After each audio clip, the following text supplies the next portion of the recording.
আসসালামু আলাইকুম দর্শক। অল্প উপকরণে সহজ এবং আকর্ষণীয় নাস্তার রেসিপি খুঁজছেন, তাহলে আজকের এই রেসিপি আপনার জন্য। আজকের এই নাস্তাটা আমি খুবই সহজ পদ্ধতিতে এবং ঘরে থাকা অল্প কিছু উপকরণে তৈরি করে নিয়েছি। এটি দেখতে যেমন সুন্দর এবং আকর্ষণীয়, তেমনি খেতেও অনেক বেশি মজা, আর তৈরি করতে সময় লাগে একদম কম।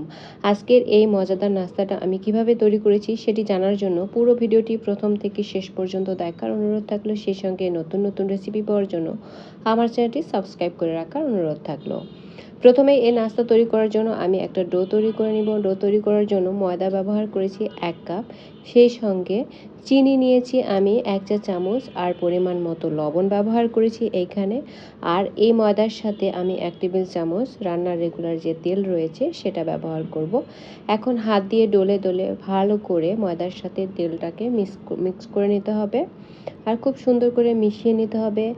যতক্ষণে এই ময়দাটা এরকম মুঠো করা যাবে ওই পর্যন্ত মিশিয়ে নিতে হবে। তো আমার মেশানো হয়ে গিয়েছে। এখন আমি একদম ঠান্ডা পানি দিয়ে একটা ডো তৈরি করে নিব। এই ডোটা অতিরিক্ত শক্ত বা অতিরিক্ত নরম কোনোটাই হবে না। মিডিয়াম একটা ডো তৈরি করে নিয়ে এটাকে আমি রেস্টে রেখে দেবো ঠিক 10 মিনিটের জন্য ঢেকে। এই পর্যায়ে আমি সেকেন্ড স্টেপে চলে এসেছি। আমি 2টা আলু মিডিয়াম সাইজের, মিডিয়ামের চেয়ে একটু বড়, ভালো করে সেদ্ধ করে ম্যাশ করে নিয়েছি, আর সাথে ব্যবহার করেছি পরিমাণ মতো লবণ।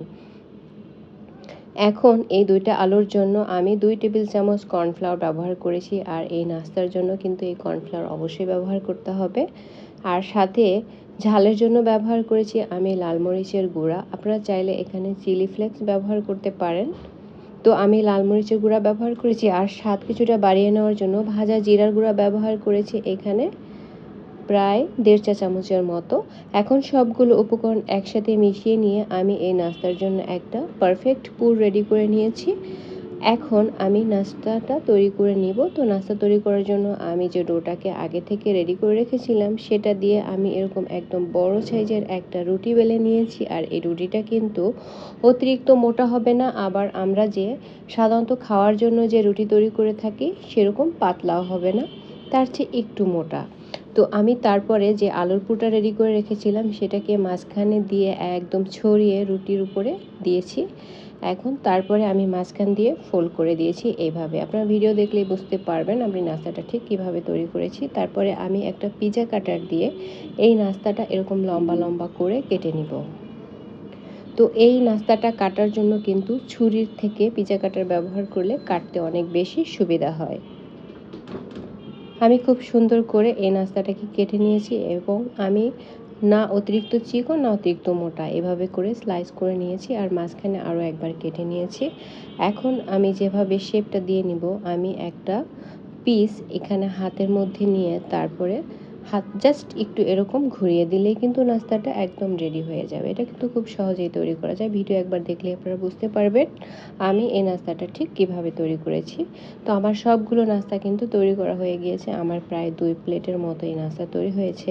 এই পর্যায়ে চাইলে কিন্তু এটাকে ফ্রোজেন করে রেখেও 7 দিনের মতো খেতে পারেন। তবে আজকে আর আমি ফ্রোজেন করতে যাব না। সবগুলো নাস্তাই আজকে আমি ভেজে শেয়ার করব আপনাদের সঙ্গে। আর এই নাস্তাগুলো ভাজার সময় অবশ্যই মনে রাখতে হবে তেলটা যাতে খুব ভালো করে গরম হয়। ঠান্ডা তেলের মধ্যে নাস্তাটা দিলে নাস্তাটায় অতিরিক্ত তেল শুষে নেবে এবং নাস্তার ভেতরের পুরটা কিন্তু বের হয়ে যেতে চাইবে, যেহেতু আলু ব্যবহার করেছি।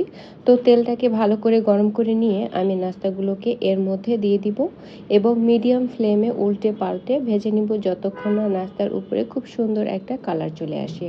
আর নাস্তাটা দেওয়ার কিছুক্ষণ পরে কিন্তু নাড়াচাড়া করবেন না, বেশ কিছুটা সময় অপেক্ষা করার পরে হালকা করে আলতো করে নেড়ে দিতে হবে, যাতে করে ভেতরের পুরটা বের হয়ে না যায়।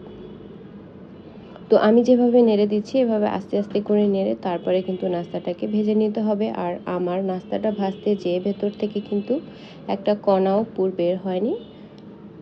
তো আমার নাস্তাগুলো কিন্তু সবগুলোই ভাজা হয়ে গিয়েছে। আমি সেকেন্ড ব্যাচের নাস্তাগুলো এভাবে গোল্ডেন কালার করে ভেজে নিব। আর দেখুন নাস্তাটার লুক কেমন এসেছে। এই হলো নাস্তাটা। এটা খেতে যেমন মজা, এটা একদম কুড়মুড়ে মুচমুচে হয়েছে। আর এটা ছোট বড় সবাই খেতে খুবই পছন্দ করবে এমন একটি নাস্তা। এখন এটাকে যে কোনো ধরনের sauce, chilli sauce, tomato sauce কিংবা গ্রিন সস সব কিছুর সাথেই কিন্তু পরিবেশন করা যাবে। এবং খেতে অনেক বেশি মজা হবে। বিকালের চায়ের আড্ডা কিংবা বাচ্চাদের টিফিন যেখানে বলেন না কেন, এটা কিন্তু একটা পারফেক্ট আইটেম। তো আজকের এই মজাদার এবং সহজ নাস্তার রেসিপি যদি আপনাদের কাছে ভালো লাগে, আমার চ্যানেলটি সাবস্ক্রাইব করে রাখবেন, পেজটি ফলো দিয়ে রাখবেন এবং নিয়মিত লাইক, কমেন্ট ও শেয়ার করে আমার চ্যানেলের সঙ্গেই থাকবেন। সবাই অনেক অনেক ভালো থাকবেন। আল্লাহ হাফেজ।